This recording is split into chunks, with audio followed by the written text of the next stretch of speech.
See, remember, ladies and gentlemen, you are performing your vocatio. And you're going to get up tomorrow morning, and we're all going to go, and we're going to be summoned. We're going to be called by God.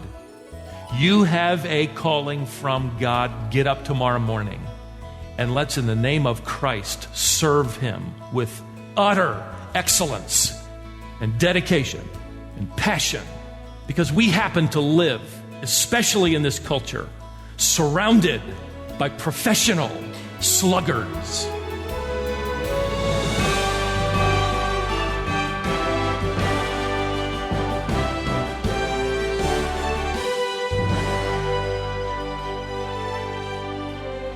Proverbs tells us to consider the ways of the ant to gain wisdom.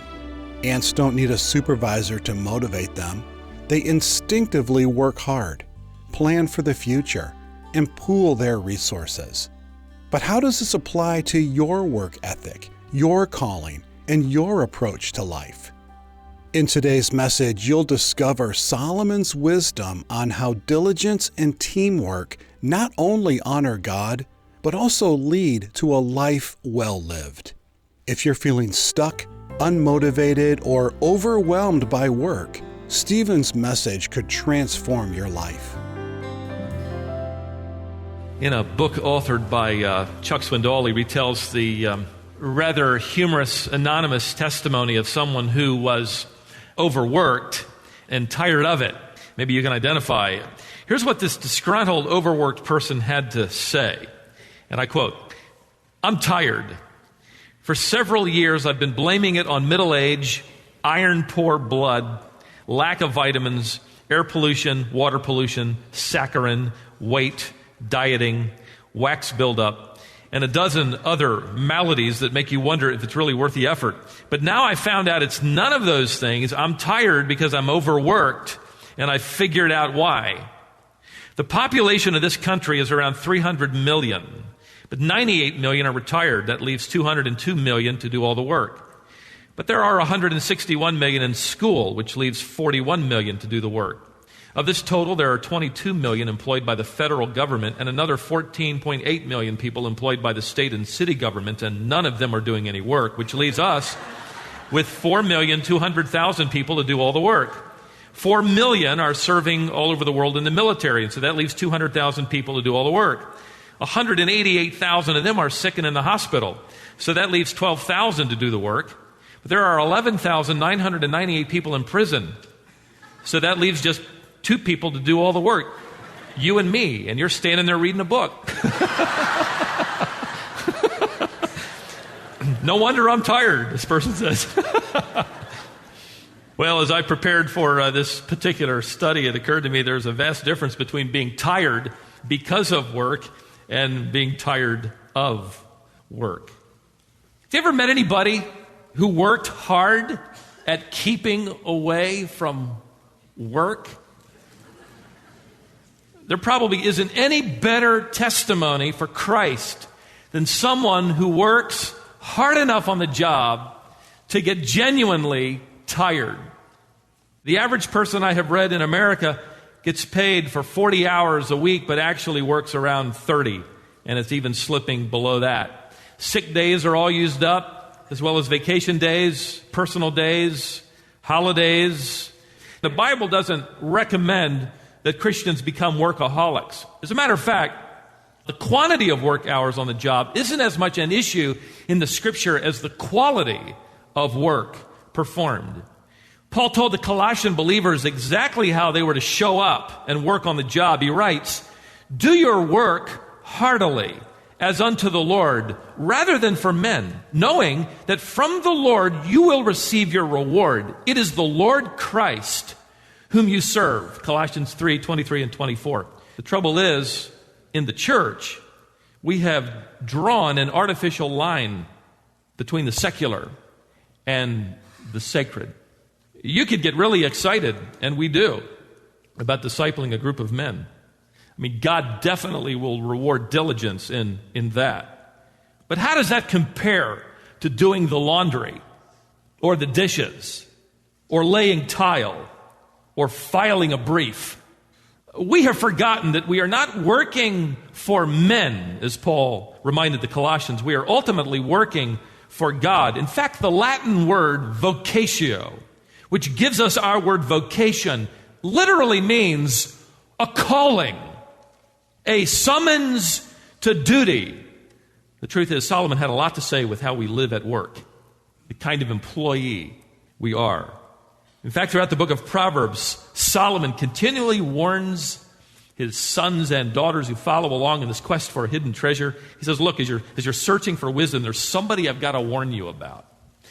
And he shows up over and over again. One kind of employee you never want to hire. This is the worst roommate you could ever have in college. This is the most discouraging player on the team. This is the most difficult person to work around. Solomon calls him the sluggard. What a word. What a name. Solomon describes him with rather bold and frank language throughout these Proverbs. In fact, as I was just looking through the different characters that we're going to begin to study, this guy kept showing up. He appears 16 times in the book of Proverbs. The word sluggard actually is best defined by the different texts that describe him. So we'll define him by his descriptions that appear. Chapter 10, verse 26, you can turn there, and let me give you the principle. His work patterns are undependable. Chapter 10, verse 26, like vinegar to the teeth and smoke to the eyes, so is the lazy one, there's the word for sluggard, to those who send him. In other words, you cannot depend on the schedule of a lazy man. In fact, Solomon specifically refers here in this text to giving him a message to deliver to someone else. If you use a sluggard to deliver the message, you're going to end up with your teeth on edge. It'll just set your teeth on edge by his failure. You'll kind of grind your teeth. Further, notice Solomon says, you give a sluggard a message to deliver and it's going to be like smoke to your eyes. What happens when smoke gets in your eyes? It stings. It brings tears to your eyes. That's what he's saying. Listen, a sluggard is going to make you cry. He's going to bring tears to your eyes out of pain and frustration. And here's the point. The sluggard doesn't even care. What's the problem?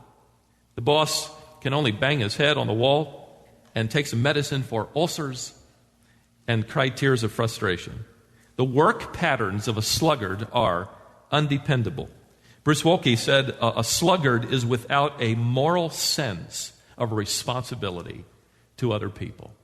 Secondly, the excuses of a sluggard are unbelievable. Look over at chapter 22 and verse 13. The sluggard doesn't want to come to work. He's got to come up with an excuse. So what is he going to say? The sluggard says, there's a lion outside. I'm going to be killed in the streets. This goes way beyond calling in sick. Have you ever heard this one? Calling in sick is just too plain Jane. No. Haven't you heard? There's a lion loose. If I leave, I could be eaten. And the boss is thinking, try it. That'll be okay if you are. Well, it could be true. I guess a lion could be loose, but his excuses are so unbelievable that after a while, you are simply in awe of his creative ability to come up with excuses. One author said it's as if the sluggard summons all his creative energy into making excuses rather than making a living. The believer who is dedicated to professing the glory of God through his vocatio, his calling, will tell the truth, and he will live the truth at work. Benjamin Franklin once said, "He that is good at making excuses is seldom good at anything else." Thirdly, the spirit of a sluggard is unteachable. Look at chapter 26 and notice verse 16. This is getting to the heart and the core of the problem. 26:16. The sluggard is wiser in his own eyes than 7 men who can give a discreet or a reasonable answer.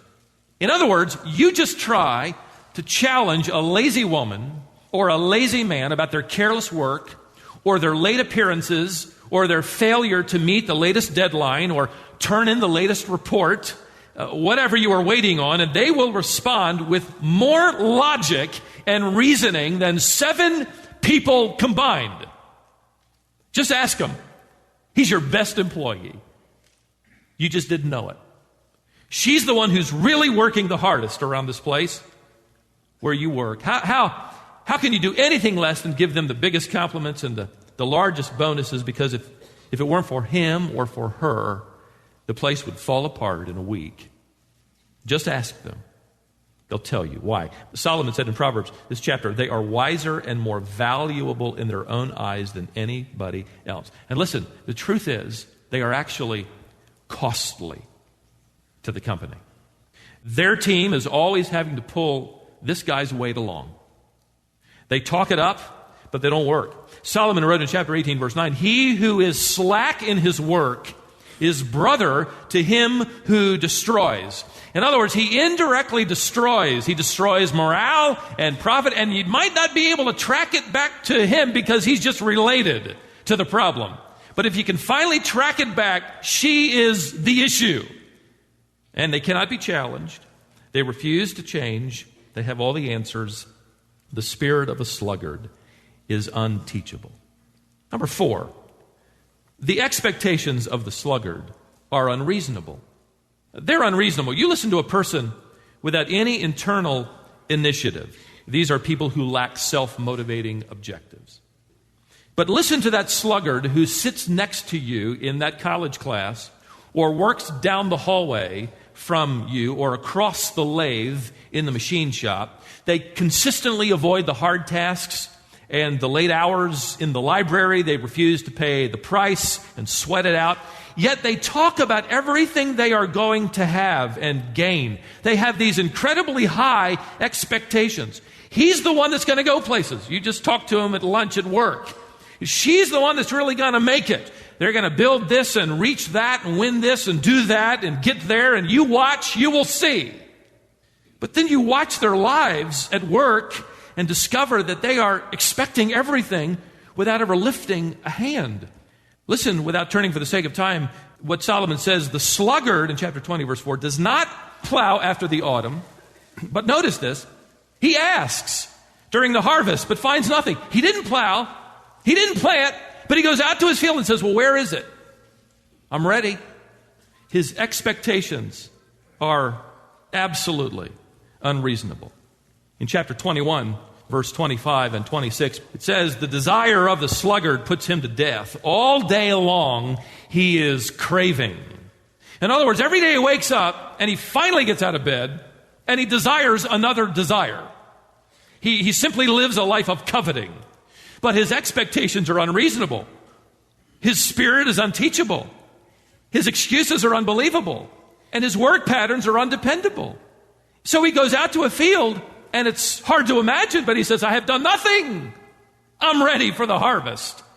He will expect you as his employer to pay up without ever paying in. And he can't quite figure out why. You might have a problem with that. One more description about the private life of a sluggard, and that is it's unaccountable. The private life of a sluggard is unaccountable. Chapter 26, verse 14. As the door turns on its hinges, so does the sluggard on his bed. He uses the metaphor of a double-hinged door. There's a lot of movement, but that door is really not going anywhere. No forward motion. This is the sluggard in bed. He's turning back and forth. There's a lot of motion, but no forward motion or movement. Look at verse 15. He writes, the sluggard is so lazy that he buries his hand in the dish and is too weary to bring it back to his mouth again. This is total apathy. It's as if he needs someone to feed him. He doesn't want to take his hand from the dish to his mouth. This employee, this roommate, this coworker, Solomon writes, is headed for disaster. Now, Solomon has one solution for the sluggard that he believes the Spirit of God through him will make a difference. Go back to chapter 6 where he offers this unique solution. Look first at verse 9. How long will you lie down, O sluggard? When will you arise from your sleep? Notice verse 11. Your poverty will come in like a vagabond and your need like an armed man. In other words, you are being robbed of an excellent life. and you don't even realize the burglar has moved in and is living in your guest room.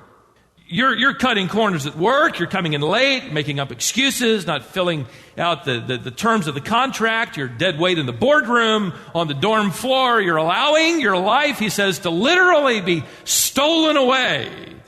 Look at verse 10. Well, come on. Most believe this is the word of the sluggard. A little sleep, a little slumber, it's just a little folding of the hands. I'm just taking a little nap. Solomon is not referring to a nap brought on by fatigue, the end of a long week. It isn't that kind of a nap. One author writes this commentary: the sluggard will lose his life, not everything overnight, but just the whiling away, minute by minute, inch by inch, just a little here and a little there. He will waste his life away by degrees. Here's the solution. Look at verse 6. Go to the ant, O sluggard, observe her ways and be wise. Study the ant. That's the solution. So I did a little extra study on the ant to try to figure out what Solomon might have had in mind. It's hard to know where to start. But I found out some interesting things. One single ant colony can include over 5 million busy ants. Soldier ants to guard the colony, worker ants that they have all their jobs to do. They're cleaning or caring for the queen ant or gathering food. All of it implanted in their created instincts by God. It's amazing. Argentine ants keep herds of cows. They are plant lice. The Mediterranean ant makes biscuits from seeds. Honey ants store their food in living storage tanks. Amazon ants have employees to help with the work. There are literally thousands of species. I discovered that ants can lift up to 30 to 40 times their weight. Now, we've seen them going across the sidewalk carrying some big stuff. But in terms of understanding what this ratio would be, that would be like you and I leaving here, going out into the parking lot, and lifting an SUV on our back. The leaf-cutting ant builds mounds that contain as many as 3,000 chambers and house up to 4 million ants in one mound. Now, here's the amazing thing. Look back at your text. Solomon writes in verse 7. He says, the ants have no chief, officer, or ruler. Can you imagine the state of North Carolina surviving, or any state for that matter, without police officers and government officials and civil support systems? Nothing is provided for the ant. They do it all themselves. And in one colony, 4 million can all work together without chiefs, officers, and rulers. They just work hard and they get all they need. One woman sent in a brief story of what happened when she visited her parents' home on the farm. Her 5-year-old niece had come along and she was really excited because Grandpa and Grandma were farmers and the corn was ready to be picked. She'd never picked corn and shelled it, so that was going to be the excitement. And so they went out there and this little 5-year-old niece really tore into it. And at first the work was fun, but after a few minutes, this little 5-year-old looked up at her grandmother and said, you know you can buy this in the store, don't you? Didn't take long. 5-year-old caught it. We're so used to it. It's all packaged and delivered and ready and prepared. Work is fun until you have to do it. Solomon says, go to the ant, O sluggard, observe her ways and find wisdom. Be wise. Go to the anthill. Now, what observations can we make about ants and us? Let me give you several quickly. Number one, they seem to have an internal eye on the future. If you look at verse 8 here, it says that the ant prepares her food in the summer and gathers her provisions in the harvest. That is, they know the season of being able to work and the season when they cannot work and gathering food will be over. Wouldn't it be great to consider the fact that Christ will gather us before the bema seat and reward us for glorifying the Father by our good works? 1 Corinthians 3, verse 13, where every man's work will be revealed. That we would, in fact, work for the night is coming. That we would have this internal clock going, that one day we will stand before Christ. There's something about numbering our days, David said, that gives us a heart of wisdom.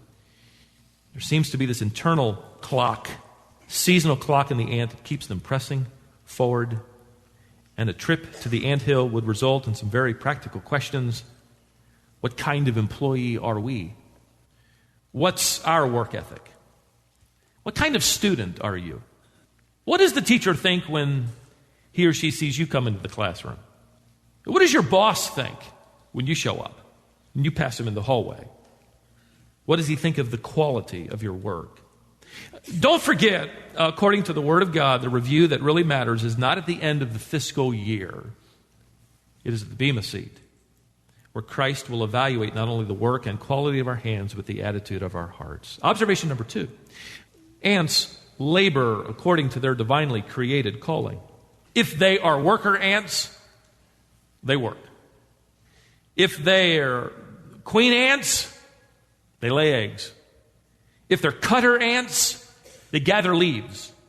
If they are army ants, they guard the mound.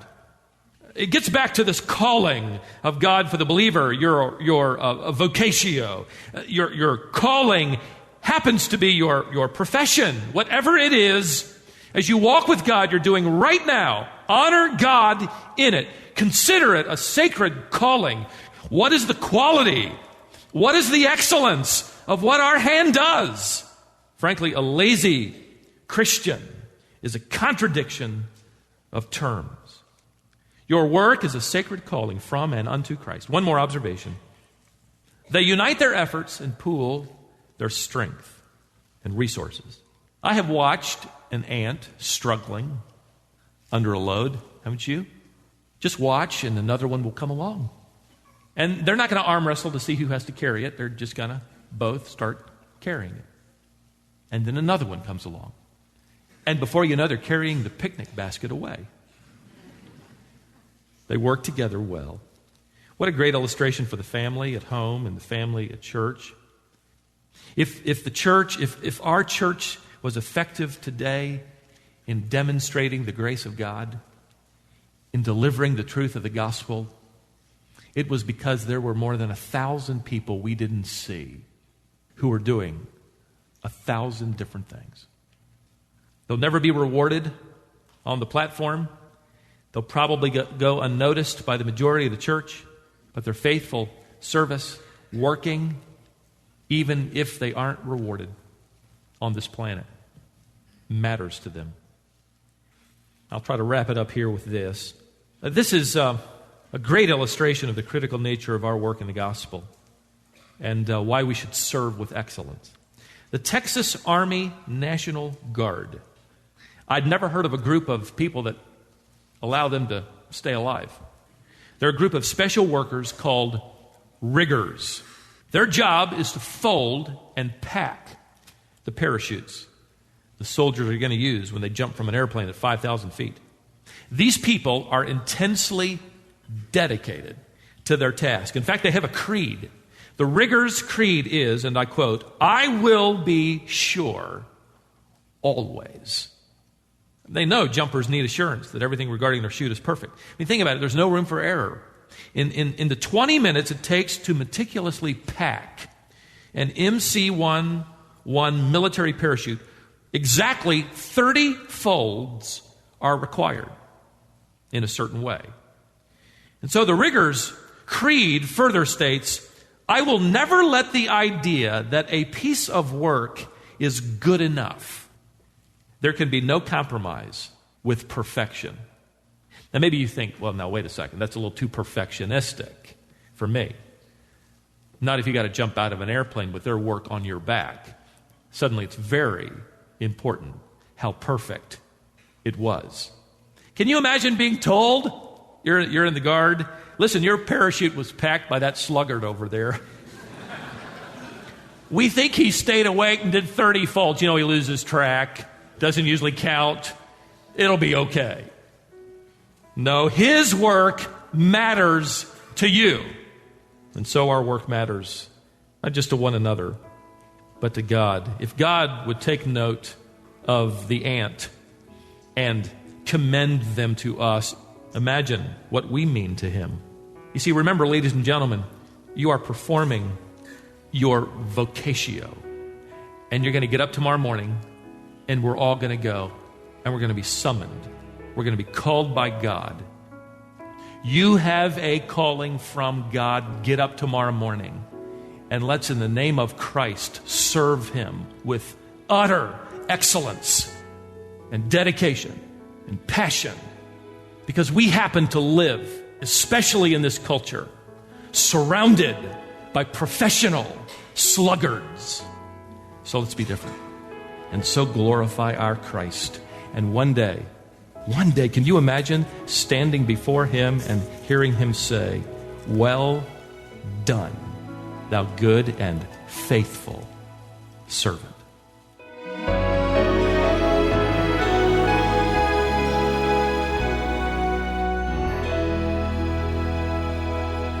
The smallest lessons can bring the greatest clarity. Observing the ant reminds us to work with diligence, embrace teamwork, and honor God in everything you do. Whether in your career, home, or ministry, your efforts are seen and will be rewarded by Christ. That was Stephen Davey, and this is Wisdom for the Heart. Today's message is called Observations from an Anthill. We have two resources that I want to tell you about today. First of all, today's message is available as a booklet. If you'd like to have a copy of Observations from an Anthill in booklet form, give us a call. It's available today at a deeply discounted rate. So call 866-48-BIBLE. The next resource I want to tell you about is Stephen's hardback book entitled The Quest for Hidden Treasure. Stephen has taken this entire teaching series from Proverbs and turned it into a hardback book. It's an incredible resource to help you walk wisely through life. It also makes a wonderful gift. If you'd like information on the book, The Quest for Hidden Treasure, call 866-48-BIBLE or 866-482-4253. Both of these resources are also available on our website. You'll find us online at wisdomonline.org.